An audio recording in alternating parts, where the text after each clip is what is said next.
Para la siguiente pregunta tengo que contextualizar un poco, porque hoy estamos en el mismo grupo de WhatsApp, de Amapol, los politólogos de la ciudad de Valencia, y yo mandé un vídeo en el que una tertuliana PUN decía que Vox era un partido antisistema. No como algo negativo, sino, a mi juicio, algo descriptivo. Usted me aseguró que más que antisistema eran anti-establishment. Me gustaría que me dijese por qué esta reflexión y qué diferencia puede haber, ya que muchas definiciones son muy parecidas. Sí, puede serlo. Lo que pasa es que a veces es el sentido que se da a las palabras, ¿no? Y yo mi reflexión o mi consideración la hice atendiendo al término estricto de sistema. Es decir, nosotros estamos dentro del sistema. Nosotros jugamos políticamente dentro del sistema. El sistema político, el sistema electoral.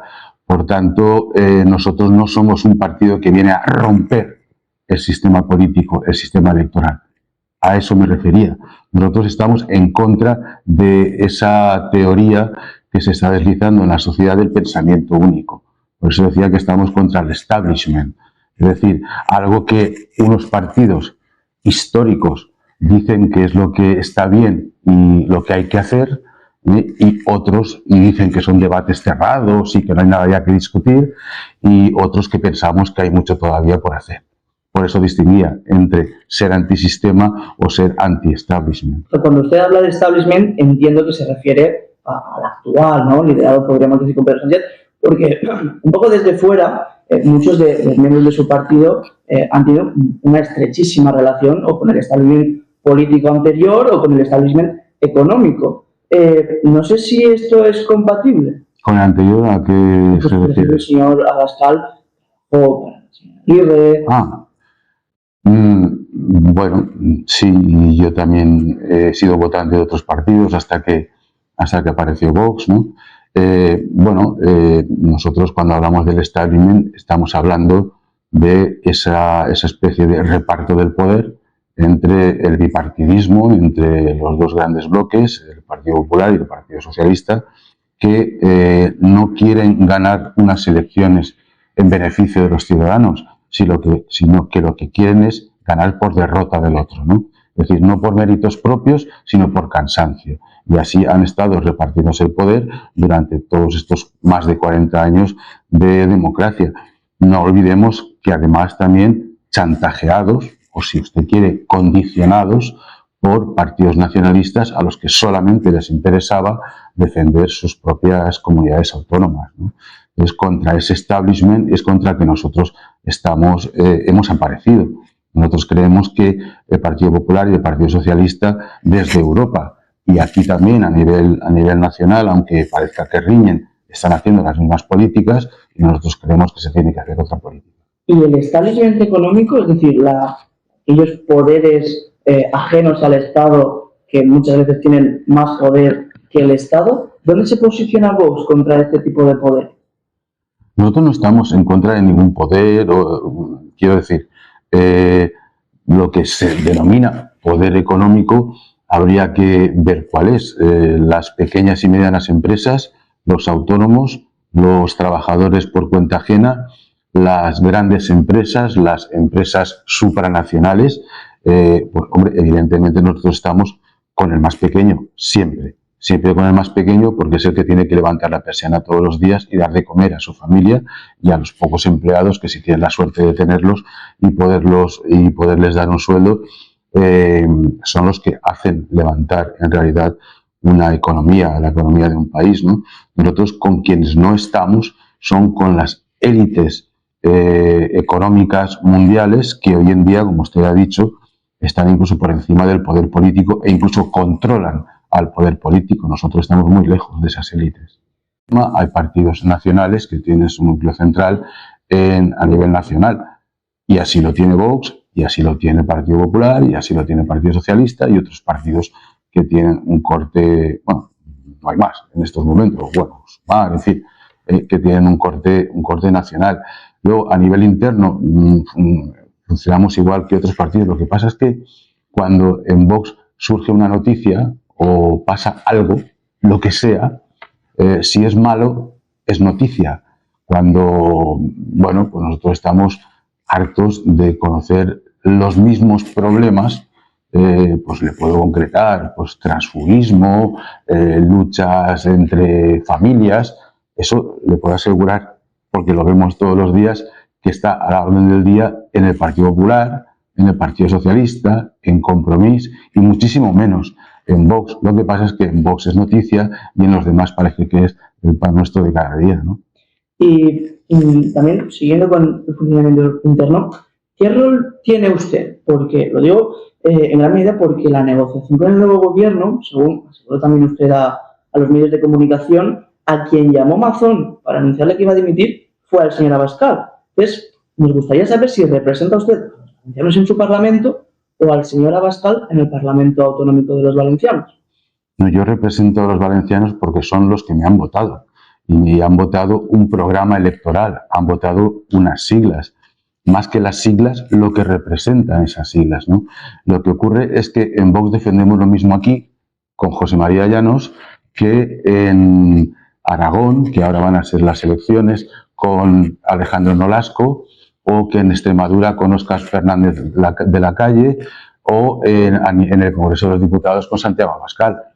Por eso, evidentemente, tenemos una unidad de acción y todo el mundo sabe que lo que decimos aquí es lo mismo que dice Abascal. Y todo el mundo sabe que lo mismo que dice Abascal es lo mismo que decimos aquí. Y en caso de que hubiese un conflicto entre los intereses de los valencianos y los intereses de Vox Nacional o del señor Abascal, de su presidente, ¿a quién priorizaría usted? Nosotros no creemos que pueda haber nunca un conflicto o una lucha de intereses entre...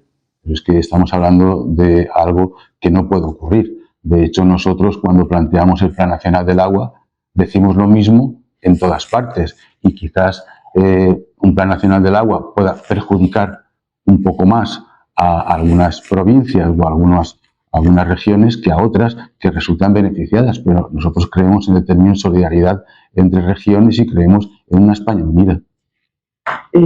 Saltando al bloque internacional, y llamarlo, la primera pregunta es sobre una cuestión muy candente, Mercosur. Ustedes están en contra, es que a priori puede ser tal, al menos si no se igualan las condiciones, pero esto también sucede con territorios de África que importan sus productos sin las mismas condiciones. Dígame, ¿qué puede hacer Vox al respecto y qué puede hacer el señor Bouchet desde Europa? Si es que se puede hacer algo. Hombre, para eso estamos en las instituciones, ¿no? Nosotros hemos denunciado Mercosur, nosotros hemos presentado proponemos una moción de censura contra el gobierno del Parlamento Europeo, contra la señora von der Leyen, y bueno, pues todo lo que esté a nuestro alcance dentro de las mayorías y minorías que hay en los parlamentos, Vox lo está haciendo. De hecho, si esta moción de censura saliera adelante, podría suspender la aplicación de Mercosur, con lo cual eso sería muy beneficioso para el sector primario, los que nos dan de comer a todos los españoles, ¿no? ¿Lo ve posible que salga adelante?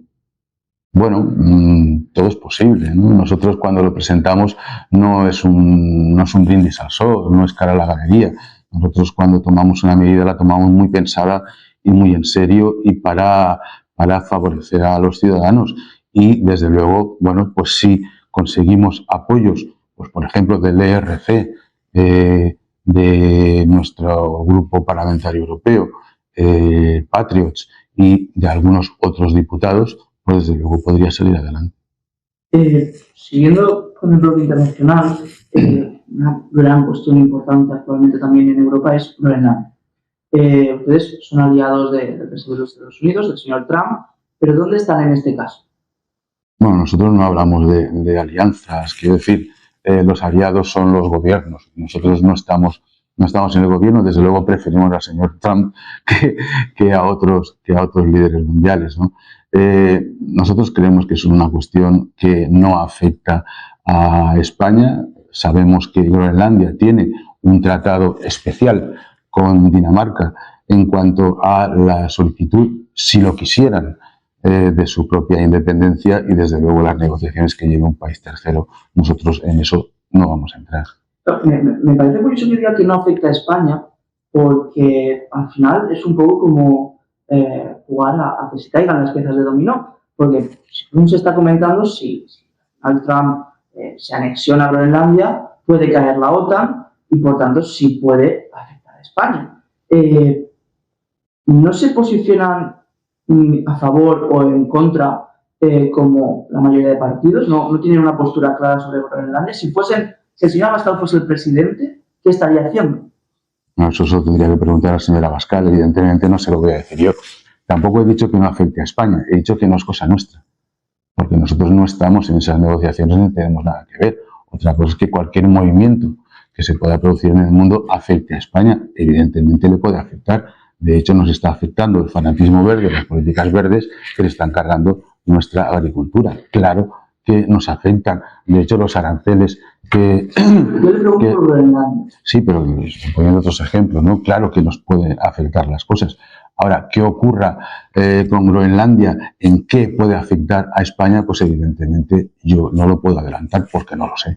No es una cuestión de que lo sepa, pero permítame incidir en esto porque me parece curioso y me parece interesante, y creo que los valencianos y los españoles necesitan saber dónde están, si con Trump y su aspiración de anexionarse a Groenlandia o con la Unión Europea y el derecho internacional de que Groenlandia pertenece a Dinamarca. Bueno, es que no es cierto que Groenlandia pertenezca a Dinamarca. Groenlandia tiene un tratado, un acuerdo con Dinamarca. De hecho, puede solicitar, legalmente, puede solicitar su independencia. Puede hacer lo que quiera. Eso es lo que dice el derecho internacional. Que sea, de momento, que tenga esa afección con Dinamarca es otra cuestión. No se trata de que nosotros no entremos o no entremos en esa cuestión. Se trata de que a nosotros nos interesa la política que afecte directamente a los españoles y es la que está haciendo la Unión Europea. ¿Cómo quede Groenlandia? Pues cuando veamos cómo queda, entonces podremos ver si nos afecta o no nos afecta, pero lo que no nos vamos a meter es en las decisiones que tomen terceros, porque, les repito, los habitantes, los poco menos de 60.000 habitantes de Groenlandia son los que tienen que decidir su futuro, no nosotros. Nosotros creemos en la soberanía. Pasamos ya a la parte de políticas. En política y políticas, hablar de cuestiones concretas. Y, cómo no, vamos a empezar por vivienda. Me gustaría saber si están de acuerdo con que los fondos buitre compren viviendas. Porque he leído información tanto de que sí como de que no. Nosotros estamos absolutamente en contra de cualquier especulación. Nosotros estamos a favor de establecer limitaciones, de establecer controles para evitar la especulación. Y estamos a favor de vivienda social, de liberalización de suelo. Esta posición contraria a la especulación incluye también a las personas particulares que están en contra de los fondos buitre y ¿pondrían algún límite a la cantidad de propiedades, de viviendas que puede tener una persona individualmente? Si hablamos de españoles y no hablamos de especulación, evidentemente el derecho a la propiedad es absolutamente inalienable.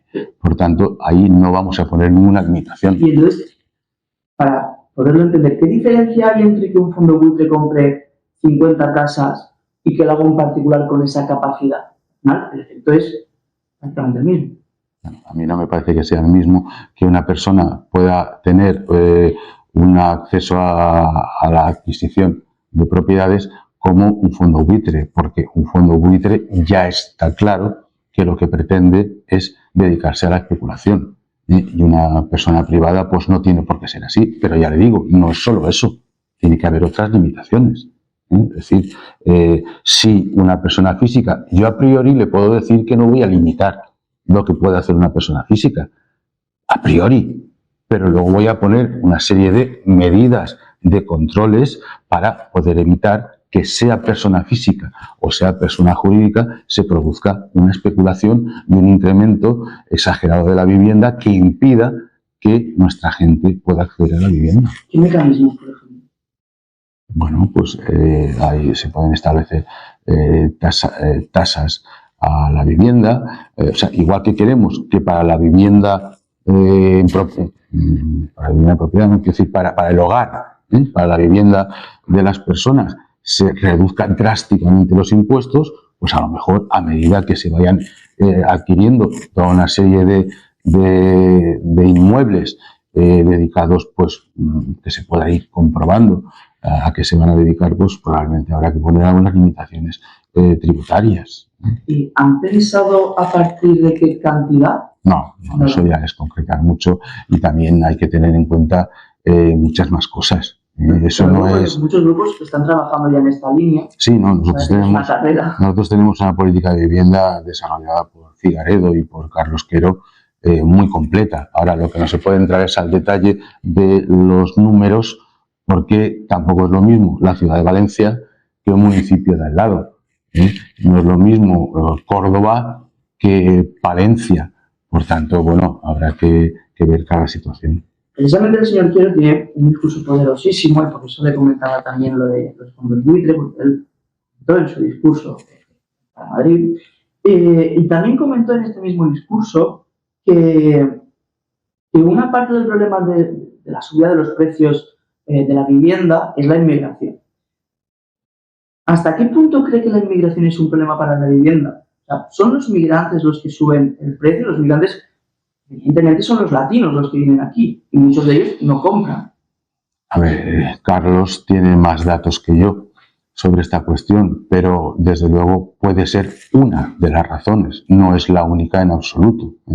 El incremento del precio de la vivienda o la falta o la escasez de vivienda, pues evidentemente tiene que ver pues, con el incremento poblacional, sea nacional o sea extranjero, inmigrante, tiene que ver con un turismo cada vez mucho mayor en nuestras ciudades y en España, en todos nuestros territorios, tiene que ver con los gravámenes tributarios que cada vez son mayores y eso hace que los precios, y tiene que ver con la falta de suelo, y tiene que ver con la falta de vivienda social, tanto para adquisición, para compra, como vivienda social en alquiler o incluso con opción a compra. Hay muchas posibilidades que, si no se adoptan, suponen un incremento de los precios. Está usted dejando caer y diciendo directamente la falta de suelo, la construcción, pero ¿cree que es el único problema? Se lo cuento porque muchos de los nuevos pisos, de las nuevas viviendas que se están construyendo, tienen ya un precio bastante elevado que impide el acceso ya directamente. No, entiendo que no es el único factor, pero a lo mejor construir no es lo único que puede aligerar, ¿no? Pero desde luego, a más oferta, los precios necesariamente bajan, no de hoy para mañana, pero con el tiempo bajan. Pero es que yo no estoy hablando solo de liberalizar suelo para construir obra privada. Estoy hablando, y fundamentalmente estamos hablando desde Vox, de liberalizar suelo para construir vivienda pública, vivienda oficial. Y desde luego ahí tiene que haber siempre unas limitaciones de precio, claro. ¿Y estarían ustedes a favor de descentralizar un poco? Se digo porque esta centralización de las ciudades que ayuda a subir el precio afecta a la vivienda, al mercado de la vivienda. ¿No tienen ustedes una política tanto de vivienda como de despoblación de la España vaciada?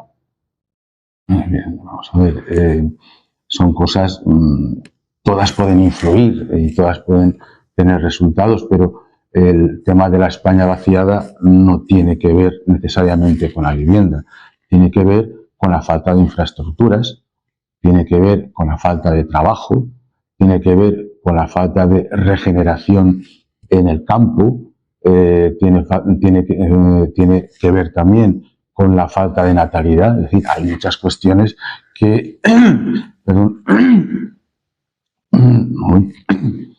que fomentan una España cada vez más vaciada, ¿no? Nosotros, desde luego, tenemos políticas de recuperación de esa España del interior normalmente, que está vaciada, claro. ¿Y no creen que la inmigración puede ayudar a recuperar estos territorios?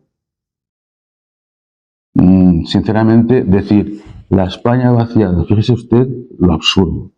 La España vaciada se recupera gracias a la inmigración. Oiga, ¿y por qué no gracias a los españoles? No, pero ¿por qué no gracias a los españoles? Es decir, no se trata de poner cortapisas, La inmigración legal, Vox la ha admitido siempre, pero es que no hay cuestión. Nos parece perfecto. Además, los españoles hemos sido emigrantes y orgullosos de serlo, ¿no? De haberlo sido en algunos momentos y de serlo si fuera el caso. Pero quiero decir que el problema de la España vaciada es todo lo que le he dicho. Es que no hay trabajo. Es que no se trata de, como son inmigrantes y se conforman con menos, porque parece que se quiera decir eso. Se conforman con menos, lo vamos a enviar a la España vaciada. No, no, no. Sea inmigrante o sea nacional, tienen que tener el mismo acceso a los recursos, tienen que tener las mismas infraestructuras y tienen que tener los mismos servicios. Por tanto, la España vaciada se recupera apoyando a la España vaciada, con todas las medidas necesarias. Menos de política, me gustaría hablar de educación. Permítame empezar leyéndole un extracto de un documento adjunto a su programa electoral. La función del Estado ha de ser la de regular servicios educativos y de restringirse a exigir el cumplimiento por parte de las escuelas de unos estándares mínimos ceñidos al conocimiento de los hechos y de las ciencias positivas, dejando la enseñanza de materias como la política, la religión u otros tópicos polémicos a la libre elección de los padres. La primera pregunta que me surge a la mente es, ¿no están de acuerdo en que se imparta religión en los institutos? No, nosotros lo que decimos es que la educación tiene que ser formación. Es decir, la educación se tiene que realizar en casa. No se les puede quitar la autoridad a los padres respecto de la educación de sus hijos. Y lo que estamos diciendo y hemos dicho siempre es que queremos la mínima intromisión de los poderes públicos en la vida de las personas. Hay entrada la asignatura de religión. Y lo que, bueno, yo le estoy preparando, de todo lo que usted me ha leído, no solo está la religión, pero bueno. Ahora hablaremos de lo otro, pero... Entonces, no, nosotros lo que decimos es que no tiene que ser una asignatura obligatoria, puede ser una asignatura optativa y que por voluntad de los padres quieran que esa asignatura se imparta en los colegios. Pero desde luego siempre tiene que ser voluntaria. Esa y otras asignaturas que tienen que ver con la educación moral, ética y no con la transmisión positiva y objetiva de conocimientos. Es decir, que todas las asignaturas morales, podríamos decir, las harían optativas, no las suprimir. Sí, o sea, nosotros siempre con la autorización de los padres nosotros aceptamos otras asignaturas, claro. Siguiendo con esta cita, me gustaría preguntarle para ustedes qué son hechos. ¿Qué son hechos científicos positivos? Porque la mayoría de los científicos toma como un hecho científico positivo la existencia del cambio climático y ustedes muchas veces se posicionan en contra. ¿Qué toman por hecho? Nosotros nunca hemos negado el cambio climático. Es una de los bulos, de las noticias fake que se están difundiendo. Nosotros lo que hemos negado es que haya una emergencia climática. Hemos negado las políticas del fanatismo climático y hemos negado que por un cambio climático que se produce durante toda la historia, ha habido cambios climáticos, haya que condicionar la vida de las personas a unas políticas restrictivas a la dignidad del ser humano. Eso es lo que estamos diciendo. Cambios climáticos son continuos. Los ha habido siempre. O sea, no me negará que en las últimas décadas, la aceleración y el deterioro es muchísimo más significativo. Los picos, tanto de calor como de frío, como de crisis, son más agudos. Otros dicen que no. Aquí no se trata de... Claro, es que, mire, cuando suena a la tribuna a algunos partidos como Compromís, eso le gusta mucho hacerlo, ¿no? Habla de los expertos. ¿Qué expertos? Los suyos, porque claro, aquí... ¿quién ha votado a los expertos, no? Vamos a ver, hay muchos científicos que no creen en esa emergencia climática. ¿Que hay cambios climáticos? Sí, pero es que son ciclos históricos. Usted habla de la última década. Bueno, y hace 200 años pudo haber otra década en la que hubo cambios. Ahora mismo se estaban diciendo que los polos se estaban deshelando y las últimas noticias es que cada vez hay más hielo. A ver si nos aclaramos. Aquí lo que ocurre es que hay intereses supranacionales que tienen que hacer dinero metiendo un discurso político y haciéndonos creer discursos políticos, y contra eso es contra lo que estamos nosotros, contra que nos vayan inoculando las ideas que conviene a cada momento. Nos están hablando, nos decían que la energía nuclear era mala. Ahora Europa y las empresas supranacionales que les controlan dicen que no nos podemos quedar sin nucleares, y hace unos pocos años ahora han dicho que la energía nuclear es verde, es limpia. Aquí vamos cambiando de un día para otro según intereses, y eso es lo que a nosotros no nos parece bien. Las cosas hay que también hay intereses detrás de su postura, o de la gente que defiende que el cambio climático no es tan es fuerte, por así decirlo, intereses de petroleras o incluso ahora pues, con el polar ártico. Sinceramente pienso que no. Es decir, yo, vamos a ver, todas las personas que yo conozco no nos estamos beneficiando ni de petroleras, ni de ninguna empresa que nos paga, no, para nada. Simplemente es que no creemos que esas políticas verdes que nos están imponiendo con la excusa del cambio climático sean buenas para la ciudadanía. Están acabando con el campo. O sea, si no hay campo, no hay vida. Hasta ahí llegamos. O por ejemplo, mire, no hay nada más absurdo que el discurso del Partido Socialista y de Compromís después de la riada. La culpa es del cambio climático. Oiga, no. La culpa es de que no había presas, de que no había interconexión de cuencas, de que se actuó con negligencia, pero no del cambio climático, porque hace 200 años hubo unas riadas como esta, porque en el 57 hubo una riada como esta, y si no se hubiera hecho el Plan Sur y se hubiera sacado el cauce, o sea, el río del Cauce por la ciudad, pues ayer iba yo por la calle, por donde yo vivo, y vi unos cartelitos que ponía: hasta aquí llegó la riada el 14 de octubre del 57. 3 metros lo que hubiera pasado. Es evidente que las riadas han habido siempre, pero lo que se dice es que cada vez serán más frecuentes y más intensas. Y yo creo que eso lo estamos viviendo, ¿no? En Baja, en Andalucía, también la que sufrimos aquí. ¿Ustedes creen que no hay ninguna correlación entre, por ejemplo, que el Mediterráneo se esté tropicalizando y las danas o los picos de desastres? Se lo digo porque, según los científicos, algunos de los efectos de esta tropicalización es subida del nivel del mar, la intensificación de fenómenos meteorológicos, olas de calor. Pero es que este año han dicho que ha bajado el nivel del mar. Pues es que, vamos a ver, que le estoy diciendo que hay cambios climáticos continuos. O sea, mire, pongo un ejemplo de esto. Estábamos negociando, no recuerdo qué proyecto de ley, con el Grupo Parlamentario Popular, y nos decía: no, ya sé que a vosotros no os gusta el término cambio climático. ¿No? Pones cambios climáticos y arreglado. Es decir, no hay ningún problema. Es que nosotros no hacemos anatema de las cuestiones. Claro que hay cambios climáticos. Y va en eras, en etapas, o como usted lo quiera llamar. Pero que eso se produzca no está íntimamente relacionado con la maldad del hombre, que es lo que se pretende vender. Es decir, el hombre es culpable de los cambios climáticos, por eso hay que castigar al hombre. Eso es lo que Vox no defiende para nada. ¿Y qué harían ustedes? Pues nosotros, un uso sostenible de los recursos, pero mire, en derecho civil se habla de, porque hay cosas que no se pueden graduar, ¿no? Y se dice, hay que actuar con la diligencia de un buen padre de familia. Ah, vale, ¿y eso qué es, no? Eso es 8, 9, 6 sobre 10, pues lo razonable, es decir, ni explotar como en otros tiempos se ha hecho los recursos de una forma bestial, pues acabar con la naturaleza, no, para nada. Pero la naturaleza está al servicio del hombre y no al revés. Es decir, hay que ser sostenibles, pero hay que ser razonablemente sostenibles. Me gustaría volver a cambiar de política y hablar de economía. Economía, la de todos, ¿no? Economía en mayúsculas, por así decirlo.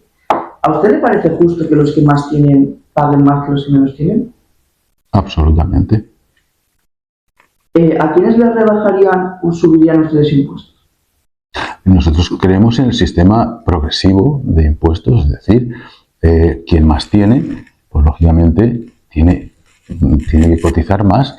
Ahora, lo que no se puede es penalizar el esfuerzo, penalizar el rendimiento, penalizar el riesgo, que es lo que nosotros decimos, porque claro, si aquí para que haya una verdadera solidaridad, el que tiene más responsabilidades, el que ha asumido más riesgos, tiene que sostener a quien no ha puesto nada de su parte, eso tampoco tiene ningún sentido. Eso es la cigarra y la hormiga, ¿no?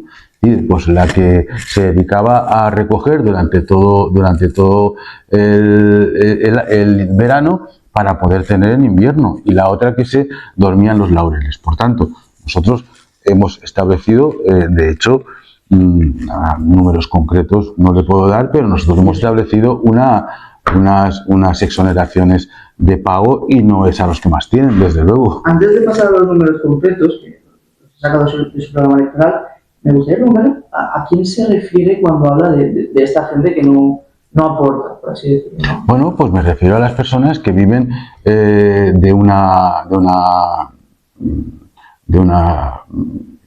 subvención, a la gente que está en el paro y en lugar de y no acude a las llamadas, a las ofertas de empleo. Es decir, me refiero a esas personas que no quieren ponerse a trabajar, y las hay, y todos sabemos que las hay. Otra cosa también es que hay que dignificar el trabajo y los salarios, y para eso desde luego hay que hacer políticas de reducción del gasto innecesario y dedicar los recursos a los servicios que se necesitan. Entonces, ustedes, bueno, le doy los datos que estábamos comentando antes. Ustedes proponen un tipo único fijo del 20% hasta los 60.000. Actualmente los tramos del IRPF son hasta 12.000 un 19%, de poco más de 12.000 a poco más de 20.000 24%, de 20 a 35 30, de 35 a 60 37, y de 60 a 300.000 45, y más de 300.000 un 47. Ustedes proponen un cambio bastante significativo. ¿No le parece que el hacer que aquel que gana 12.000 euros tribute lo mismo que el que gana 60.000 es un poco dispar? Vamos a ver, yo no soy un experto en economía, pero le puedo asegurar que los datos se han hecho teniendo en cuenta la proyección que luego pueda tener en cuanto a los servicios, ¿vale? Es decir, no es lo mismo un 20% de 12.000 que un 20% de 60.000. No es lo mismo. Por tanto, evidentemente, aportará más el que gane 60.000 que el que gana 12.000. Pero además nosotros establecemos, no, esos datos no son correctos, porque nosotros hemos establecido unos mínimos exentos en el IRPF mucho más altos que eso, ¿eh? No, esos datos no son exactos. Yo lo saqué de nosotros, un documento yo recuerdo suyo, pero es de un documento oficial de su partido. No. Eso lo tienes que mirar, porque nosotros ya hace tiempo que a rentas, no sé si era de 22.000 o algo así, proponíamos una exención fiscal del IRPF. No, esos datos no son correctos. Pero en todo caso, la idea de que haya unos tramos, también los hay ahora. Es decir, no se puede poner 0,5, 0,3, no. Lo bien cierto es que quien gana más aporta más en el tramo que sea, y desde luego si se ha hecho ese estudio es porque luego el ingreso para la solidaridad, para los servicios de todos, para el bienestar de la ciudadanía, es positivo. Lo que no hay nunca en un programa de Vox es un beneficio para los que más tienen. Es un beneficio para todos los ciudadanos, atendiendo a sus posibilidades. ¿Ustedes suprimirían el sueldo mínimo interprofesional? ¿El salario mínimo interprofesional? No, para nada. Nosotros nunca hemos dicho eso. Lo que hemos dicho es que el salario mínimo se pueda... otra cosa, la renta de inclusión. El salario mínimo tiene que estar, lo que pasa es que tiene que haber unas limitaciones temporales y tiene que haber unas exigencias. Es decir, por lo que le estaba diciendo antes, es decir, si hay unas ofertas de trabajo, hay que acudir a ellas, hay que intentar buscar trabajo, etcétera, pero desde luego nosotros los mínimos vitales no es para nada los que ¿Están de acuerdo con las subidas que se han producido? ya nos gustaría que se subiera mucho más, ¿no? que 18 o 20 euros. Pues, si no me equivoco, votaron en contra. No, vamos a ver, nosotros estamos en contra de cualquier política del señor Sánchez. Aunque sea positiva para los españoles. Es que, vamos a ver, mire, cuando un gobierno es ilegítimo, aunque haga una cosa bien, lo bien cierto es que eso no va a ser bueno. Lo que puede hacer bien es marcharse. Nosotros no vamos a negociar nada, no. No, me parece porque creo que es la primera vez que alguien de Vox dice que el gobierno ha hecho una cosa bien, aunque sea un gobierno legítimo. No, pero vamos a ver. Es un gobierno legítimo. No, pero oiga, vamos a ver. Si el gobierno, pero es que no, vamos a ver, si el gobierno de Sánchez propone subir un 2% las pensiones, eso es bueno. Es decir, no le voy a negar que sea malo. Lo que pasa es que eso se hace por un lado con una intención electoral de permanecer en el poder y por otra parte se ha subido hasta 100 veces los impuestos. Por tanto, un gobierno que hace ese doble juego no puede ser apoyado por Vox. Eso es lo que le estoy diciendo. Pero partidos lo que hacen lo hacen para ganar elecciones, no es así funciona la democracia. Bueno, eso es lo del establishment, porque si fuera por ganar elecciones, ¿usted cree que nos hubiéramos ido de los gobiernos? Porque luego resulta que todo el mundo dice que ha salido muy bien, que no fuéramos de los gobiernos, sí, pero durante mucho tiempo decían que estábamos locos. Lo decían que, ¿qué hacen estos de Vox yéndose de los gobiernos? Y ahora resulta que se han dado cuenta de que era positivo para nosotros. Oiga, no, dejar un sillón no es fácil, ¿eh? Pero es que a nosotros no nos mueven los sillones. Nosotros nos creemos lo que defendemos. Por tanto, no se trata de obtener rédito electoral, se trata de ser coherente, porque nosotros no hemos cambiado en nada. Pero, ¿y por qué dicen que el gobierno de Sánchez es ilegítimo? Al final es parlamentarismo. Sí, bueno, a ver, es parlamentarismo, evidentemente, pero si tenemos datos de corrupción, si tenemos datos de manipulación de la Fiscalía, si tenemos datos de haber haber hecho pagos irregulares para ganar una subvención. Hay muchísimos datos, no se trata de entrar ahora. Puede hacer un gobierno corrupto, presuntamente, no un gobierno ilegítimo. No, bueno, pero nosotros decimos, cuando hablamos de que es un gobierno ilegítimo, lo decimos refiriéndonos a lo que dijo el señor Sánchez para las elecciones y lo que hizo después. El señor Sánchez dijo: yo no voy a pactar con Bildu. Se sostiene su gobierno con Bildu. Yo no voy a pactar con Podemos. Se sostuvo su gobierno con Podemos. Por eso decimos que es ilegítimo. Pero evidentemente, si fuera ilegal, bueno, pues los tribunales tendrían que actuar. Nosotros decimos y sabemos, nos medimos muy bien lo que decimos, que consideramos que es ilegítimo. Siguiendo con la economía, ahora se está discutiendo mucho sobre el financiamiento autonómico. ¿Qué tiene la propuesta de Sánchez que rechazación tanto? Porque más allá de con quién lo haya pactado, recordemos que hablamos de 3.669 millones de euros anuales a la Comunidad Valenciana, más una condonación de 11.000 millones. A priori, esto a cualquier ciudadano le suena bien. Sí, pero Danone no es potraure. De donde no hay, no se puede sacar. Ese modelo o esa reforma de financiación autonómica supone quitar al gobierno de España 21.000 millones de euros. 21.000 millones de euros, cuando el gobierno de España tiene unas competencias también en servicios para todos los ciudadanos que se verán reducidas en 21.000 millones de euros o volverán a incrementar impuestos. Es que no hay una máquina de hacer dinero. Por tanto, eso de decir voy a repartir, luego hay que ver las consecuencias. Y las sabemos, las consecuencias son una carga fiscal mucho mayor. Por eso nos parece, no el chocolate del loro, nos parece mentira. Porque al final resulta, sí, 3.600, bien, y los 3.500 del FLA extraordinario que nos ha negado a la Comunidad Valenciana en plena dana, en plena riada, es mentira, es un brindis al sol, y habla del 27, en fin. Bueno, señor Llanos, me quedo con bastantes preguntas que hacerle, pero tiene usted prisa. Es que tengo el minuto por lo de Andalucía, ya lo siento. Por acabar, le doy nuestra taza, le damos hombre. a nuestros invitados.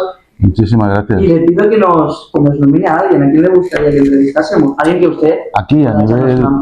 al nivel que usted quiera, europeo, A ver, nacional... no, yo aquí pues les animaría, tienen una agenda muy complicada, más que yo incluso, pero yo creo que a la Presidenta de las Cortes, si quisieran, le podrían hacer una entrevista. Yo hablaría con ella, ¿eh? A ver si puede ser. Lo intentaríamos. Muchísimas gracias. Nada, un señor Llanos, placer, muchas gracias.